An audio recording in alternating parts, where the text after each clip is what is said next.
El 15 de noviembre del 2017, el submarino Ara San Juan S-42 de la Armada Argentina desapareció en el mar con 44 personas a bordo. 43 eran hombre y una mujer. Un año más tarde, en la madrugada del 17 de noviembre del 2018, se confirmó que habían hallado los restos. Alejandro Tragliapietra era teniente de Corvina y víctima desaparecido en aquel incidente. El doctor Luis Tragliapietra es su padre y abogado querellante en el colectivo de familias. Realmente, ¿qué pasó con el submarino Ara San Juan?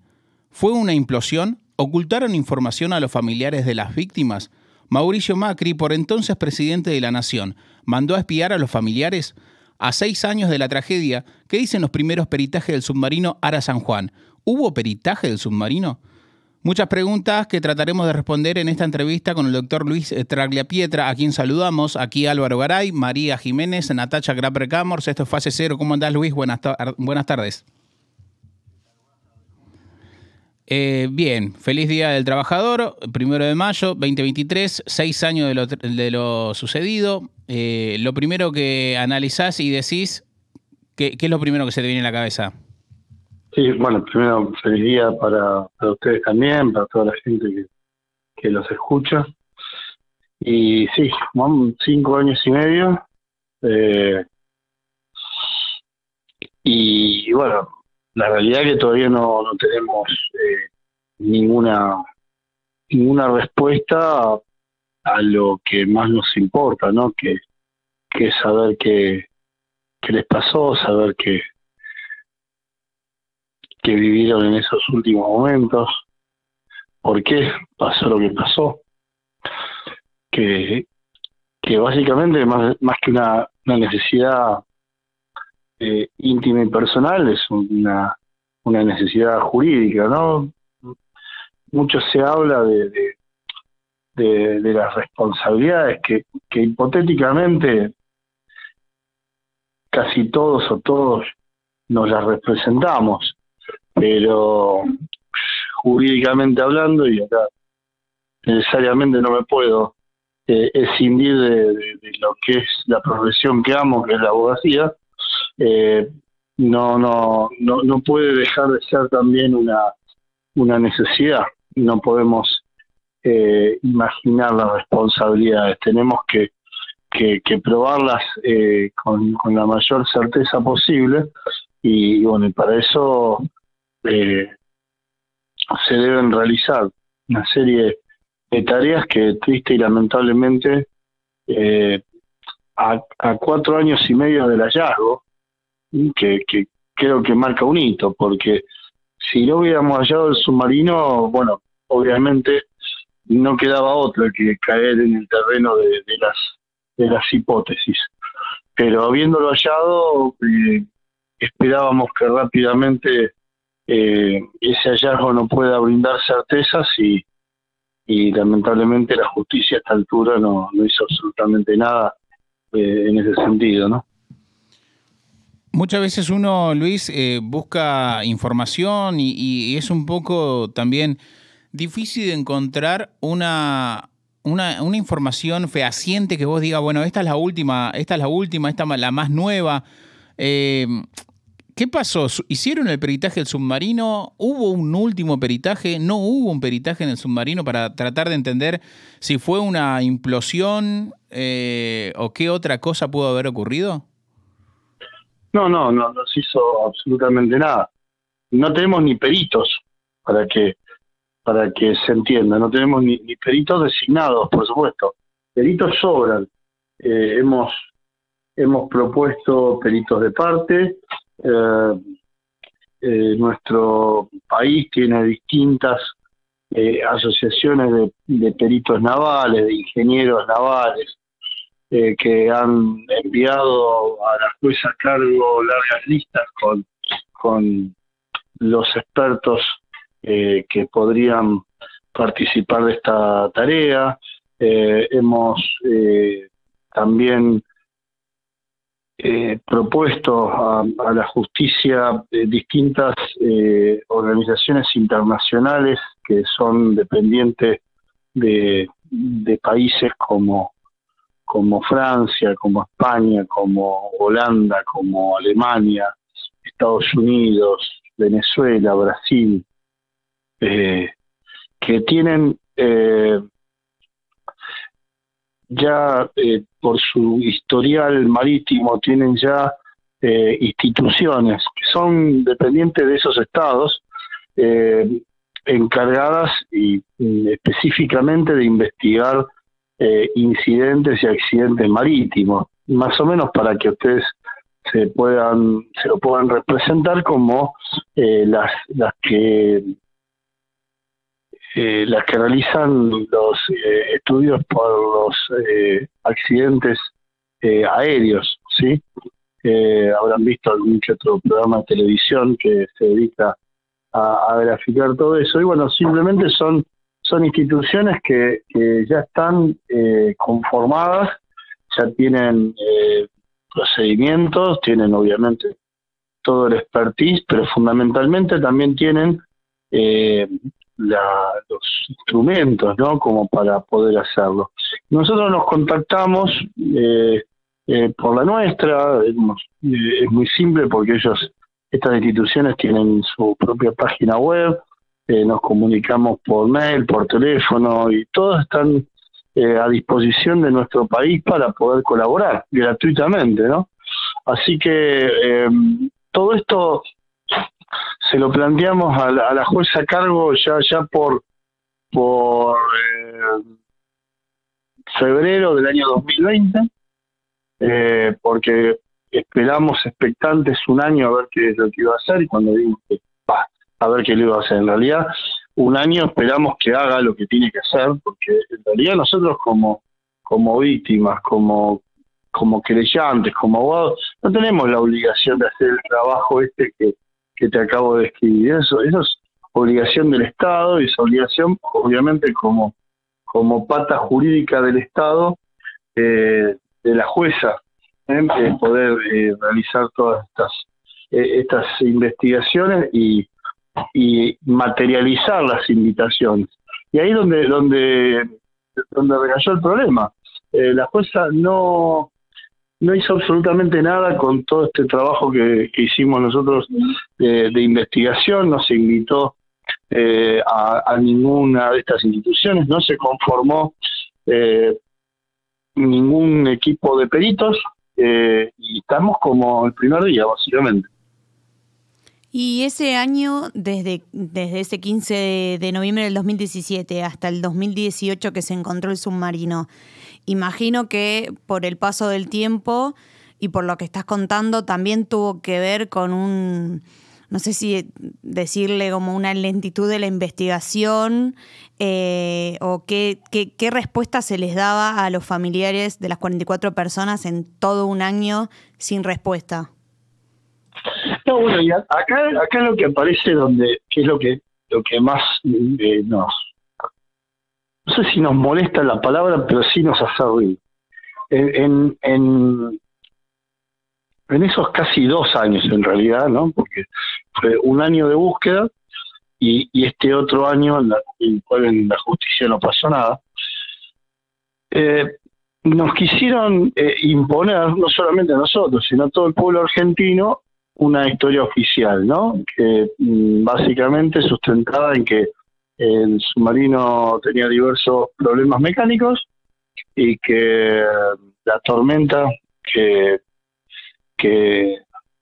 había esa noche, con olas de más de 6 metros de altura, influyó como en un cóctel mortal para que finalmente los muchachos no lo pudieran controlar y se vaya a pique de manera descontrolada. Se lo digo de manera muy simple, obviamente, para que la gente lo pueda entender. Eso es lo que nos impusieron, incluso hasta el ex ministro Aguad, en un discurso para los que tal, buenas tardes, ¿cómo les va? Una palabra sutil, les echó la culpa a los tripulantes como que fue impericia de ellos como motivo del hundimiento. Y ahora, esto se los voy a decir de manera muy, muy clara. La realidad es que todo es posible. más allá de la experiencia de los muchachos, puede haber sido impericia, puede haber sido esta influencia o este combo entre un submarino en mal estado y el mal clima, y pueden haber sido muchas otras cosas más también, o todas juntas o una u otra. Lo que no nos podemos permitir, y vuelvo a cómo empecé esta charla, es caer en eso, caer en el terreno hipotético o en el terreno de lo potencial. Y para ser más claro todavía, es como si hay un accidente de tránsito en donde lamentablemente fallecen personas y llega la policía científica, llega el juez o el fiscal y dice, no, bueno, el conductor perdió el control y se fue a la banquina y por eso volcaron y por eso murieron. ¿Me explico? Puede haber sido eso, sí, pero ¿qué hace? ¿Qué ordena el juez? Lo primero que hace es ordenar las pericias mecánicas, ver si hubo una falla mecánica, si se rompió el tren delantero, si se reventó una goma. En algo tan básico como un accidente de tránsito, el juez o el fiscal lo que hace inmediatamente es ordenar esas tareas. Lo mismo cuando muere una persona, no adivina el juez de qué murió, ¿sí? Por más que parezca obvio, el juez envía el cadáver a la morgue y ahí el médico forense le hace una autopsia y determina científicamente de qué murió. ¿Se comprende? Y esto es algo que nunca pasó hasta el momento, repito. No tenemos ni los médicos para seguir con el paralelismo, ¿no? O sea, ni tenemos un equipo de peritos conformado para empezar a trabajar siquiera.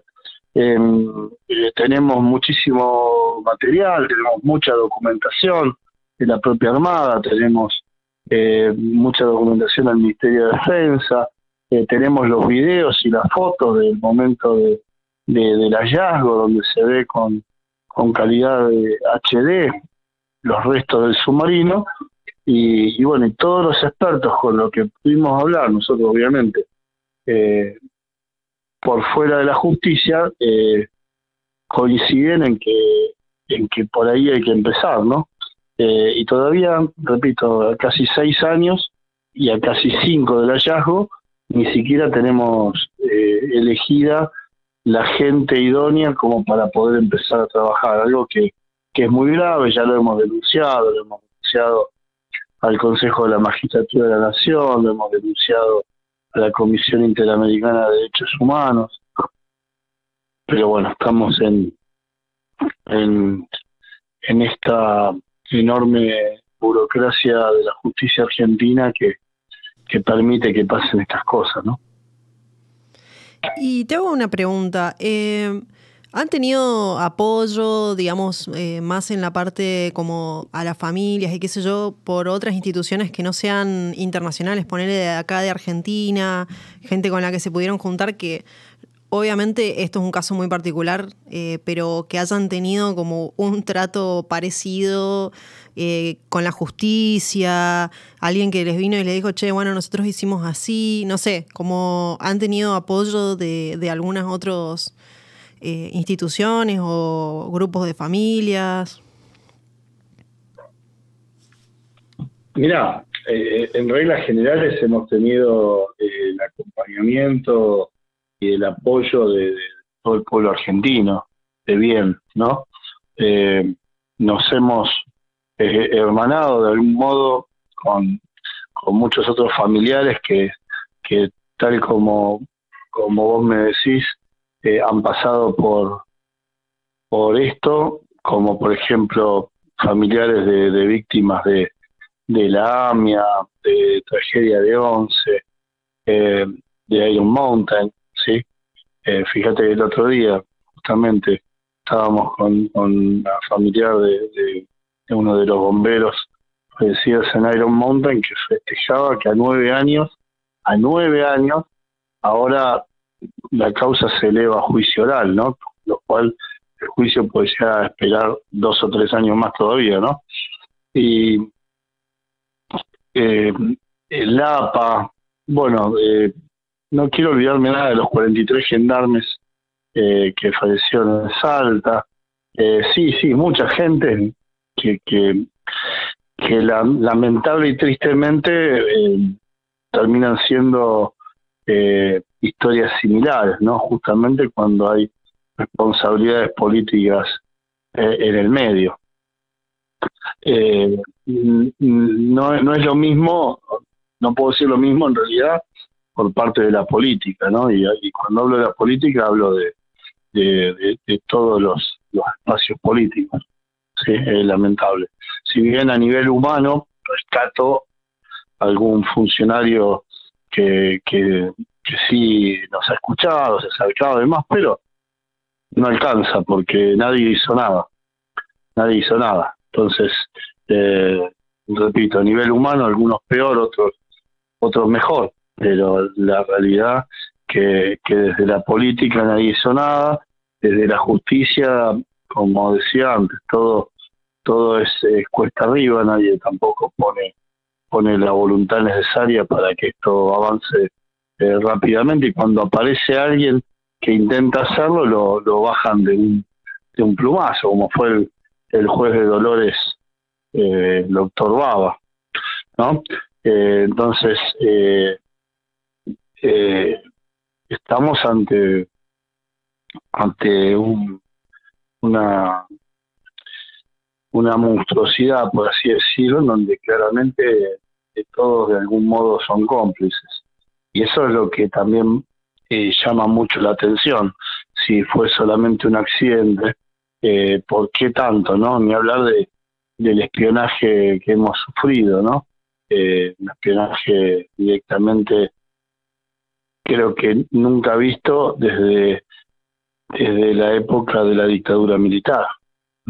La metodología que utilizaron para con nosotros era la misma metodología que utilizaba Astiz y todo el equipo de la ESMA, ¿no? Estamos hablando con Luis Tagliapietra. Él es familiar de una de las víctimas y también abogado querellante del ARA San Juan, que fue encontrado a 600 kilómetros de Comodoro de Rivadavia, en la plataforma de la Patagonia Argentina. Lo último que se sabía, al menos de manera oficial, era que habían perdido contacto y que se trasladaba de Ushuaia hacia Mar del Plata, y por eso hoy estamos hablando con Luis. ¿Sabes qué? Me llama la atención esto que decís, y no quiero dejarlo pasar porque ya se volvió a cumplir un nuevo año de democracia. Y me suena muy fuerte lo que decís, ¿no? De las herramientas similares a cuando el gobierno hacía lo que quería y te espiaba y era mala gente. ¿Cómo? Sí, suena fuerte, pero es la realidad. Por ejemplo, si hay un pibe escuchando hoy que tiene 18 años y hay que informarle, ¿cómo te dabas cuenta vos que te estaban espiando? ¿Cómo decís vos que lo podés trasladar esto a una información de alguien que dice, a ver, de qué se trata esto y hay que contarle? ¿Cómo te dabas cuenta de esto? ¿De que te estaban espiando? Bueno, ¿de que el gobierno te pinchaba el celular? ¿De que te controlaban la casa? ¿De que sabían qué hacías, tus movimientos? Porque no es una boludez lo que te estoy diciendo. O sea... No. Y sabes que lo que te voy a contar, además tiene el corolario, que después nos terminamos enterando por prueba física, material, concreta, que encontraron en una oficina de la AFI, que es la Agencia Federal de Inteligencia, ni más ni menos que la ETSIDE en Mar del Plata, con material que nosotros ni nos dimos cuenta que lo habíamos sufrido, ¿está bien? Pero empezando por tu pregunta, sí, nosotros cuando nos informan no nos informaron en realidad de la desaparición, sino que tal como lo describieron, nos avisan de una pérdida de contacto, ya de entrada minimizando la cuestión, ¿no? Pero bueno, nosotros durante 15 días confiamos, esto también lo tengo que reconocer, confiamos plenamente en el gobierno, confiamos plenamente en la Armada, que lo que nos decían era la verdad, que estaban haciendo todo lo posible, De hecho, vimos como muchos países mandaron barcos y aviones para la búsqueda, y, y confiábamos que era solamente una pérdida de contacto y que lo iban a encontrar navegando a la deriva por ahí. Después nos empezamos a enterar de las mentiras gracias a ustedes, al periodismo, ¿no? Que en realidad sabían desde el primer momento que habían sufrido un terrible incendio. Y esto, para que se entienda, un incendio en cualquier lado es terrible, ¿no?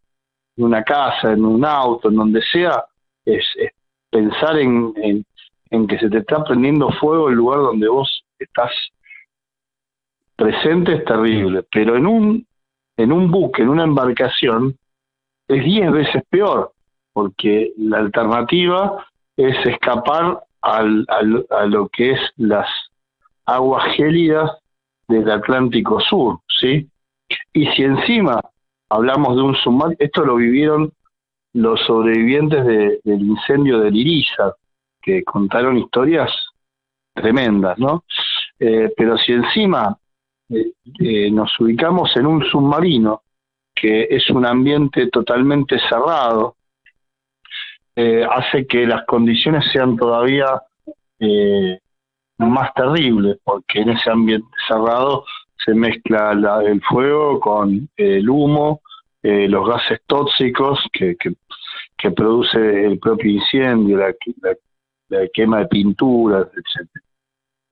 Y esto lo sabían desde el primer día y nos lo ocultaron. Y nos enteramos gracias a un medio periodístico televisivo.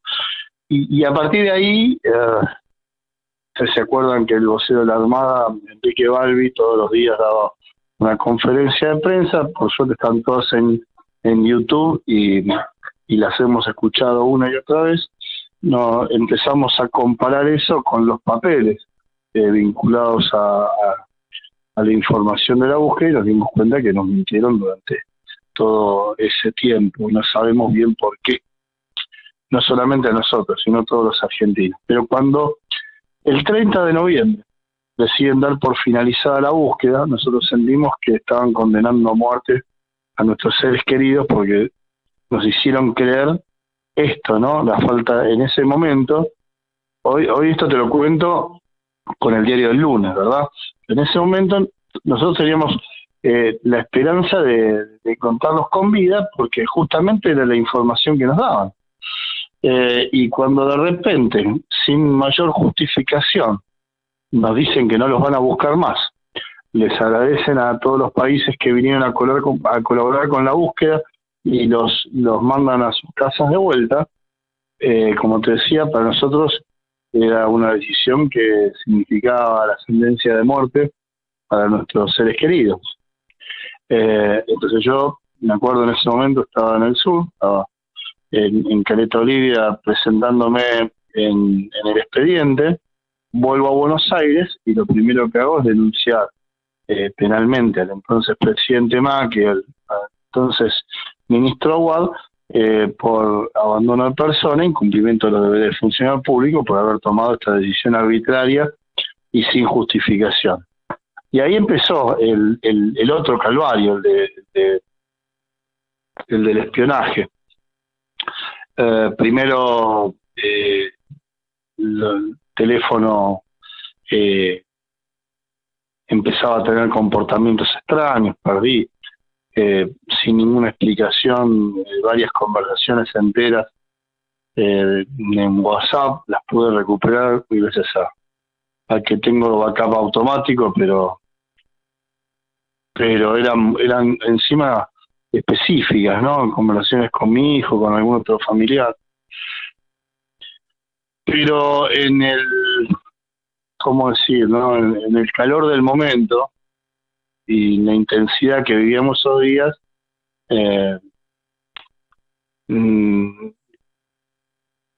lo entendí como, bueno, una cuestión casual o de que el teléfono estaba saturado, ¿no? Después, en un momento que estoy en Caleta Olivia, con el teléfono apagado, sin ningún tipo de electrónico, porque porque se estaba tomando la declaración testimonial de un alto funcionario de la Armada y era una audiencia totalmente reservada. Cuando vuelvo a tener contacto con mi teléfono, veo en total 7 avisos de Google diciendo que habían ingresado a mi cuenta de correo electrónico desde un dispositivo desconocido. Google aportó la dirección de IP, era IP del sudeste asiático, de Malasia, Tailandia. Bueno, eso hizo que haga inmediatamente la denuncia penal ahí en la Fiscalía Federal de Caleta Olivia, y a partir de ahí, bueno, amenazas, por ejemplo, mandándome fotos del frente de mi casa desde celulares que automáticamente se desconectaban, ¿no?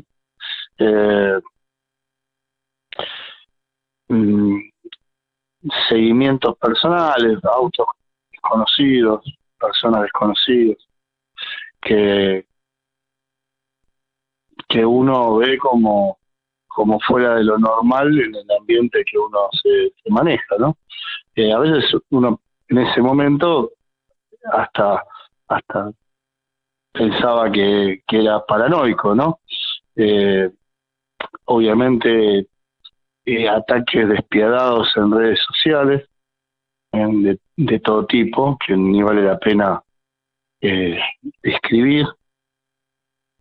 Pero bueno, lo seguimos adelante y la Fiscalía Federal no hizo absolutamente nada tampoco, como en la causa principal. Y el punto de inflexión fue cuando en agosto, sí, del año 2020, la plena pandemia, el juez federal de Dolores solicita a la AFI el peritaje de unas computadoras, de unos CPU, que se habían secuestrado en Mar del Plata por otra causa que nada que ver con la nuestra.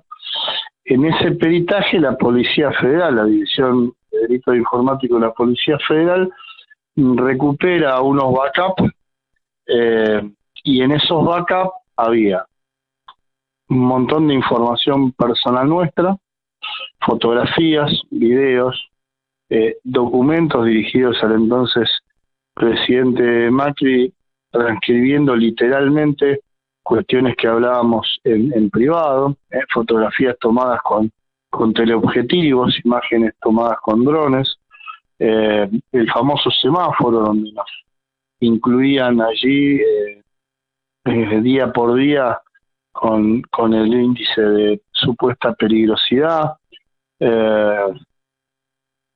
bueno, y un montón de cosas más que necesitaríamos 3 horas para describir todo el material, pero bueno, cuando digo que son técnicas de la época de la represión ilegal, de la dictadura militar, es porque justamente infiltrados, personas de la AFI que se hicieron pasar por familiares para estar al lado nuestro en nuestras reuniones.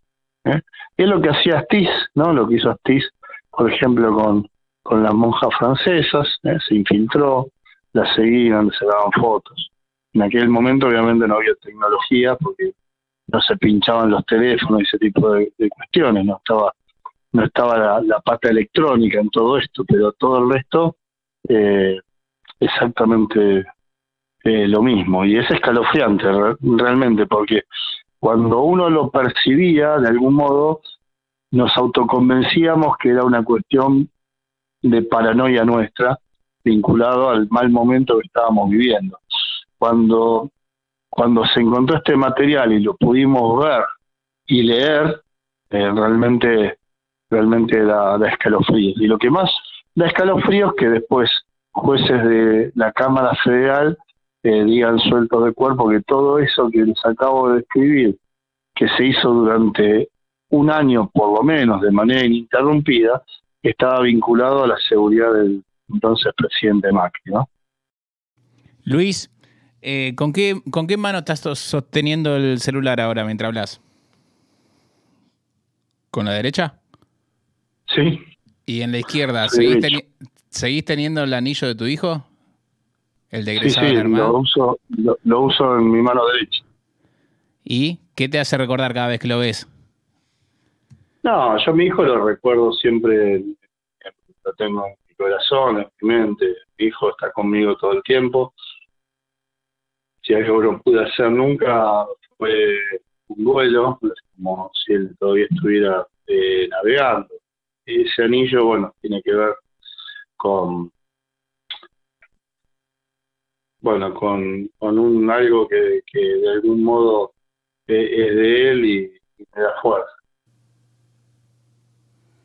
Luis, bueno, agradeciéndote todo el tiempo que nos estás brindando y todo lo que nos estás contando, ¿cuál es la importancia, más allá de que es porque así debería ser, cuál es la importancia emocional, psicológica o en el plano que consideres de saber la verdad de lo que pasó? O sea, lo podemos saber como ciudadanos, que la justicia tiene que responder porque es un derecho, pero quiero escucharlo de vos, que sentís como familiar, que es importante tener una respuesta certera de qué es lo que pasó. ¿Cuál es la importancia de eso? No, lo que pasa es que nada nos va a devolver a nuestros seres queridos, ¿no? Nada, absolutamente nada.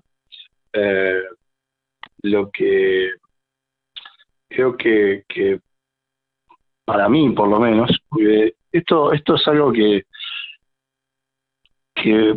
seguramente le podés preguntar a cada uno a cada una de las personas que perdieron a alguien y seguramente cada uno te va a dar una respuesta distinta. A mí me pasa que primero siento que el mejor homenaje que le podemos hacer a ellos es a través de la verdad y la justicia. Primero. Segundo, espero que a través de eso también uno pueda de alguna manera decir, bueno, en el caso mío, cumplí con mi hijo, cumplí con la promesa que le hice de llegar hasta el final en, en esta investigación. Y después, también, la misma, en realidad la segunda parte de esa promesa que le hice fue la de evitar que esto vuelva a suceder para cuidar a sus compañeros, a sus amigos, a sus camaradas. Y creo que en términos ya generales, ¿no?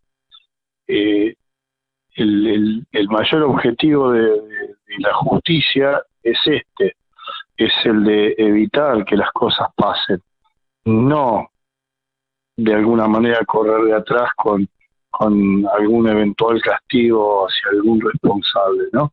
Yo, digamos, saliendo del tema, es como todo, uno en realidad no quiere que el ladrón que te robó algo vaya preso, sino que no te roben, ¿no?